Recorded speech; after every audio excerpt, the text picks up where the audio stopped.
ಏನು ಮಾತಾಡ್ತಾ ಇದ್ದಾರೆ ಹಿರಿಯರಾಗಿ ರಮೇಶ್ ಜಿಗಜಿಣಗಿ ಅವರು ಅಂತ ನನಗೆ ಅರ್ಥ ಆಗ್ತಾ ಇಲ್ಲ. ಯಾಕೆಂದರೆ ಅವರು ಶಾಸಕರಾಗಿ, ಸಂಸದರಾಗಿ, ರಾಜ್ಯ ಮತ್ತು ಕೇಂದ್ರ ಸರ್ಕಾರದ ಭಾಗವಾಗಿ ಸಚಿವರಾಗಿ ಕೆಲಸ ಮಾಡಿದಂಥವರು ಹಿರಿಯರು. ಅವ್ರಿಗೆ RSS ಮೇಲೆ ಪ್ರೀತಿ ಇದೆ. ಇಟ್ಸ್ ಓಕೆ, ನೀವು ಚೆನ್ನಾಗಿ ಕೆಲಸ ಮಾಡಿ ಗೃಹ ಸಚಿವರಾಗಿ. ನಿಮ್ಗೆ ಯಾಕೆ ಬೇಕೋ RSSನ್ನು ನೀವು ಎದುರಾಕೊಂಡವ್ರು ಯಾರೂ ಉಳಿಯೋದಿಲ್ಲ, ಎಲ್ಲ ಓಕೆ. ದಲಿತ ವ್ಯಕ್ತಿಗೆ ಯಾಕೆ ಬೇಕೋ RSS ತಂಟೆ ಅಂತ ಅಂದರೆ ಏನು, ದಲಿತರು ಈ ಪ್ರಜಾಪ್ರಭುತ್ವ ವ್ಯವಸ್ಥೆಯಲ್ಲಿ ಪ್ರಜೆಗಳಲ್ವೋ? ಒಬ್ಬ ದಲಿತ ವ್ಯಕ್ತಿ ಗೃಹ ಮಂತ್ರಿಗಳಾಗಬಾರ್ದು? ಗೃಹ ಮಂತ್ರಿಗಳಾಗಿ ಅವರು ಈ ರೀತಿಯಾದಂಥ ಸಂಘಟನೆಗಳ ಲೆಕ್ಕಾಚಾರದ ಬಗ್ಗೆ ಕೇಳೋದು ತಪ್ಪಿನ ವಿಷಯನೋ? ಹಾಗಾದ್ರೆ ದಲಿತರು ಎಷ್ಟು ಬೇಕೋ ಅಷ್ಟೇ ಮಾತಾಡ್ಬೇಕಾ? ದಲಿತರು ಎಷ್ಟು ಬೇಕೋ ಅಷ್ಟೇ ಆಡಳಿತ ನಡೆಸ್ಬೇಕಾ? ದಲಿತರು RSS ಸುದ್ದಿಗೆ ಹೋಗ್ಬಾರ್ದಾ?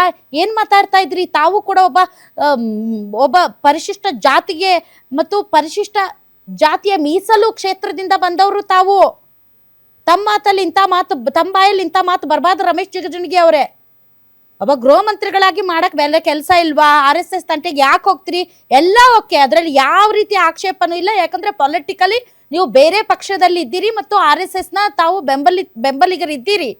ಅಂದ ಮಾತ್ರಕ್ಕೆ ಒಬ್ಬ ದಲಿತ ವ್ಯಕ್ತಿಗೆ ಯಾಕೆ ಬೇಕು RSS ವಿಚಾರ ಅಂತ ಅಂದರೆ ಏನು, RSS ತುಂಬಾ ಶ್ರೇಷ್ಠ, ದಲಿತರು ತುಂಬಾ ನೀಚ ಅಂತನಾ? What type of statement is this? ನನಗೆ ಅರ್ಥ ಆಗ್ತಾ ಇಲ್ಲ. What message your sending? ಏನ್ ಮೆಸೇಜ್ ಸೆಂಡ್ ಮಾಡ್ತಾ ಇದ್ದೀರಿ ರಮೇಶ್ ಜಿಗಜಿಣಗಿ ಅವರೇ? ನಾನು ನಿಮ್ಮ ಬಗ್ಗೆ ತುಂಬಾ ತಿಳ್ಕೊಂಡಿದ್ದೀನಿ.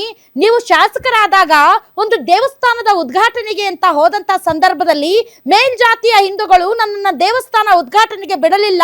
ಅಂದಿನಿಂದ ನಾನು ಯಾವುದೇ ಮೇಲ್ಜಾತಿಯ ಹಿಂದೂ ದೇವಸ್ಥಾನಗಳಿಗೆ ಹೋಗಲಿಲ್ಲ ಅಂತ ಭಾಷಣ ಹೊಡೆದಿದ್ರಲ್ಲ ನೀವು. ಸಮಾಜದ ಈ ಒಂದು ತುಳಿತಕ್ಕೆ ಒಳಗಾದಂತಹ ಜಾತಿಯ ಬಗ್ಗೆ ತಾವು ಪದೇ ಪದೇ ಪ್ರಸ್ತಾಪ ಮಾಡ್ತಾ ಇರೋದು, ನೀವು ದಲಿತರ ಬಗ್ಗೆ ಇರುವಂತಹ ಆ ಒಂದು ಕೀಳರಿಮೆಯನ್ನ ಹೋಗಲಾಡಿಸೋದಕ್ಕೆ ಹೋರಾಡ್ತಾ ಇದ್ದೀರಿ ಅಂತ ನಾನು ಅಂದ್ಕೊಂಡೆ. ಆದ್ರೆ ನೀವೇ ದಲಿತರು ಅನ್ನುವಂಥದ್ದು ಒಂದು ಕೀಳರಿಮೆ ಅನ್ನೋ ರೀತಿಯಲ್ಲಿ ಮಾತಾಡ್ತಾ ಇದ್ದೀರಾ.